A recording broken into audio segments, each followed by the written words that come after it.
आजादी के बाद भारत को इस्लामिक राष्ट्र बनाने का लगातार प्रयास वक्फ बोर्ड के द्वारा किया गया और आज वो बोर्ड जो है वो पूरी तरीके से लोकसभा में कमजोर पड़ गया, क्योंकि उसके पक्ष में जो है एक 233 ही वोट पड़े और विपक्ष में जो है 298 वोट पड़े, 97-98 वोट पड़े।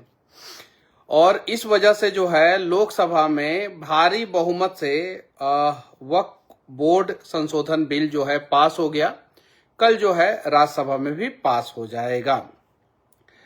वक्फ बोर्ड दो प्रकार का है, एक शिया वक्फ बोर्ड और एक सुन्नी वक्फ बोर्ड, और जिसके पास भारत में जो है लगभग कुछ लोग कहते हैं कि 9 लाख एकड़ जमीन है, कुछ लोग कहते हैं 10 लाख एकड़ जमीन है।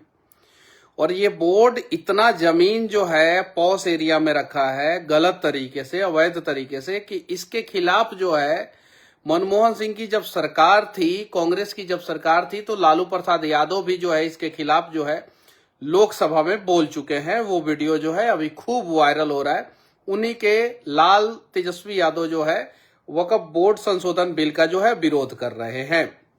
2013 की बात है, जब जो है वक्फ बोर्ड को जो है अपार शक्तियां दी जा रही थी मनमोहन सिंह सरकार के समय में। उसी समय जो है लालू प्रसाद यादव जी ने इसका विरोध किया था। वर्तमान समय में उत्तर प्रदेश में 2,10,339 संपत्ति जो है वक्फ बोर्ड के पास है।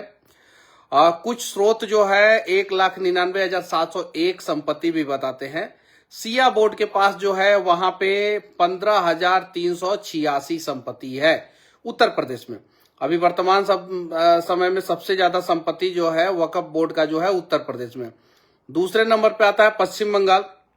उत्तर प्रदेश एक नंबर पे, जहां पे कुल जो है 2,25,000 से ज्यादा जो है संपत्ति है। पश्चिम बंगाल के पास जो है 80,000 से ज्यादा, 80,480 संपत्ति जो है वक्फ बोर्ड के अधीन है। तीसरे नंबर पे पंजाब आता है, जिसमें 75,965 संपत्ति जो है वक्फ बोर्ड के अधीन है। चौथे नंबर पे तमिलनाडु आता है, जहां पे जो है 66,092 जो है संपत्ति जो है वक्फ बोर्ड के अधीन है। पांचवें नंबर पे जो है कर्नाटक आता है, जहां पे जो है 62,830 संपत्ति जो है वक्फ बोर्ड के अधीन है। छठे नंबर पे जो है वो बिहार आता है, जहां पे 8,616 संपत्ति जो है वक्फ बोर्ड के अधीन है। सातवें नंबर पे जो है वो आंध्र प्रदेश आता है। आठवें नंबर पे दिल्ली आता है। 9वें नंबर पे असम आता है। 10वें नंबर पे जो है छत्तीसगढ़ आता है। फिर अंडमान निकोबार, चंडीगढ़, ऐसे ही जो है दूसरे दूसरे राज्य जिनका इंटरनेट पे डेटा अवेलेबल है। कुछ राज्यों का डेटा जो है इंटरनेट पे अवेलेबल नहीं है, जैसे महाराष्ट्र का पूरी तरीके से एग्जैक्ट डेटा अवेलेबल नहीं है। मध्य प्रदेश का एग्जैक्ट डेटा अवेलेबल नहीं है। केरला का एग्जैक्ट डेटा अवेलेबल नहीं है। आज वक्फ बोर्ड जो है स्वाहा हो गया, लोकसभा में स्वाहा हो गया। हालांकि पूरी तरीके से स्वाहा नहीं हुआ, लेकिन स्वाहा का शुरुआत हो गया। कल जो है राज्यसभा में जो है स्वाहा हो जाएगा और उसके बाद से जो है इसके बोर्ड मेंबर में जो है हिंदू लोग भी रहेंगे। और इसको अपार शक्तियां दी गई थी कि अगर कोई वक्फ बोर्ड अगर किसी जमीन पे जो है दावा कर दिया तो उसके बाद से जो है वो आप वापस उस जमीन को नहीं ले सकते। जैसे बिहार में एक जमीन पे जो है वक्फ बोर्ड ने दावा कर दिया था। तमिलनाडु में एक 1,000 साल पुराना मंदिर था, उस पे जो है वक्फ बोर्ड ने अपना दावा ठोक दिया था। एक हिंदू बहुल गांव में जो है वक्फ बोर्ड ने तमिलनाडु में जो है दावा ठोक दिया था। यहां तक कि सांसद भवन पे भी दावा ठोक दिया था।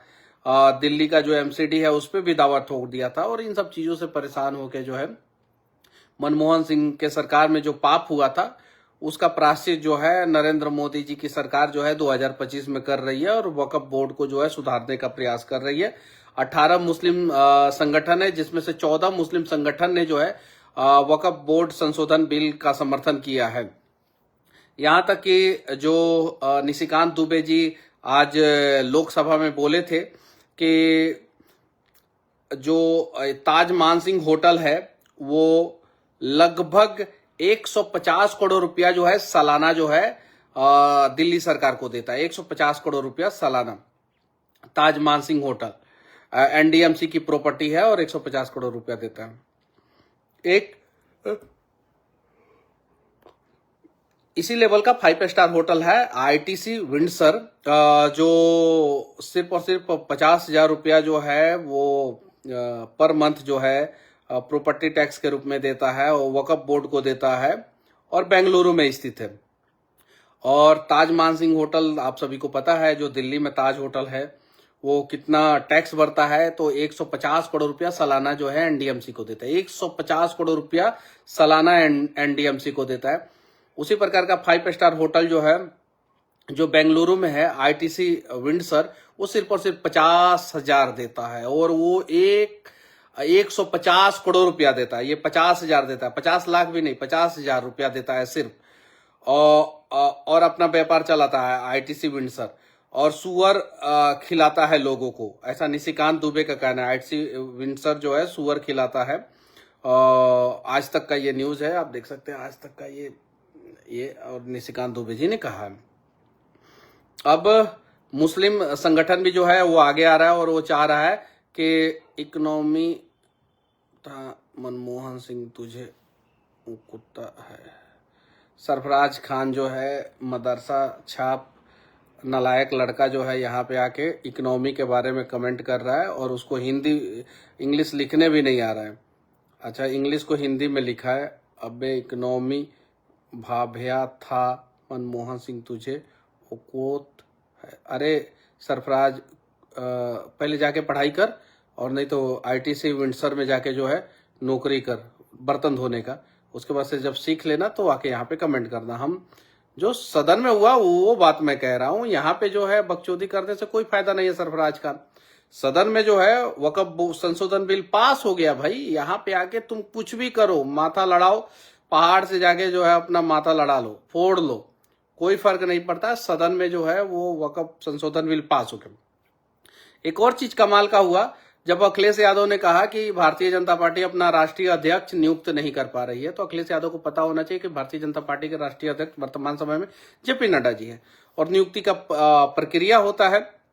अमित शाह जी ने जबरदस्त जवाब दिया कि आपकी तो प्राइवेट लिमिटेड कंपनी पार्टी है, 1-2 आदमी को 5 आदमी को डिसाइड करना है, 5 आदमी ने बोल दिया आप 25 साल तक अध्यक्ष रहेंगे।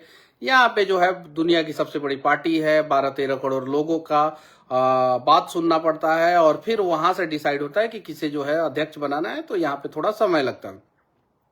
बाकी मैं आप लोगों से कहना चाहता हूं कि कौन कौन से लोग वक्फ बोर्ड संशोधन बिल के तरफ है, कमेंट करके जो है आप लोग अपना राय रखें।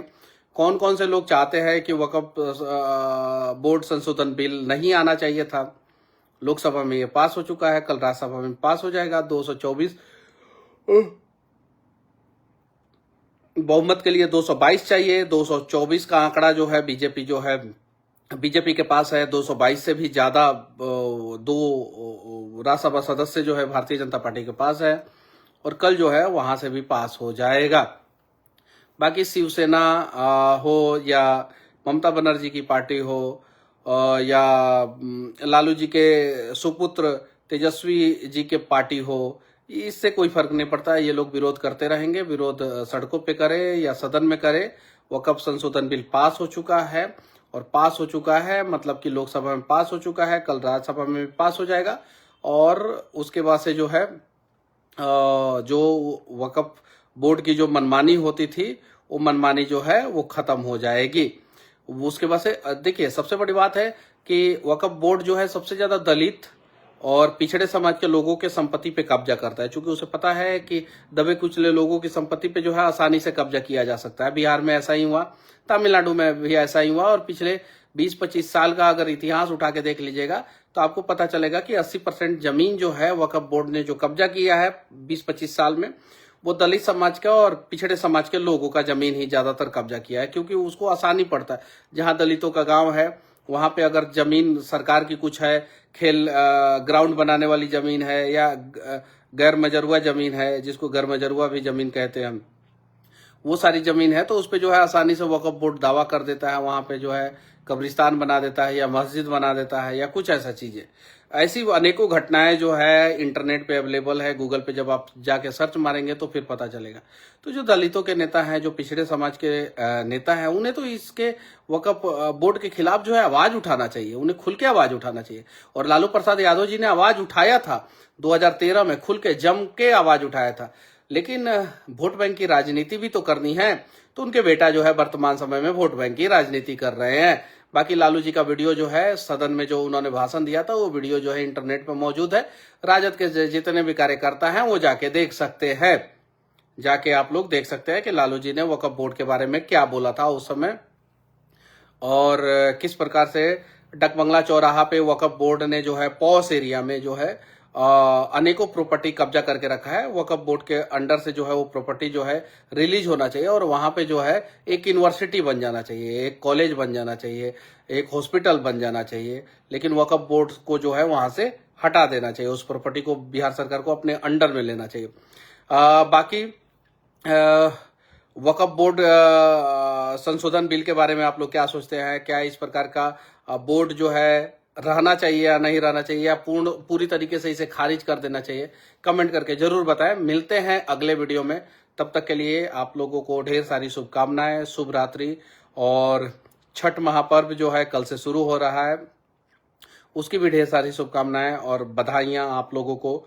और साथ ही साथ जो है आज बुरी तरीके से जो है वो आरसीबी जो है मैच हार गया गुजरात टाइटन से। गुजरात टाइटन ने जो है सिर्फ और सिर्फ 2 विकेट के नुकसान पे जो है 170 रन बनाया, और जिसमें बटलर की शानदार बल्लेबाजी और विराट की टीम का जो है पहला हार ये था।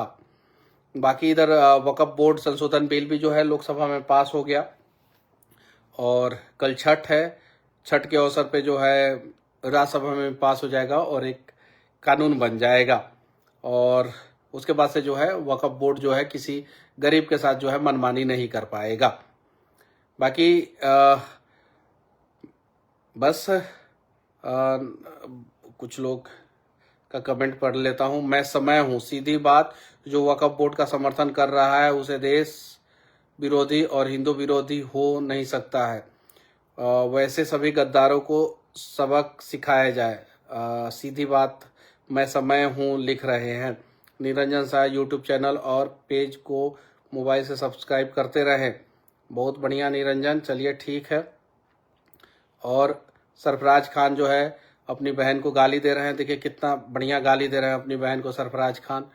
इनकी माताजी और इनके पिताजी ने शायद यही सिखाया है सरफराज खान को कि वो अपनी बहन को गाली दे। देखिए कमेंट है, शायद सरफराज खान बाद में डर के मारे जो है इस कमेंट को डिलीट कर दे, और जबरदस्त तरीके से जो है वो अपनी बहन और अपने भाई को गाली दे रहे हैं सरफराज खान।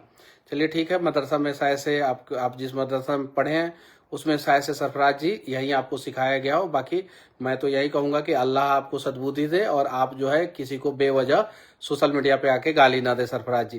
बाकी आप ऐसे गाली देंगे तो फिर अच्छा है, ठीक है, आपके संस्कार यहाँ पे झलकते रहेंगे। और बस विकास जी लिख रहे हैं जय माता दी, और मुरारी सिंह जी लिख रहे हैं शुभ रात्रि। चलिए ठीक है, तो आप सभी को शुभ रात्रि, जय हिंद।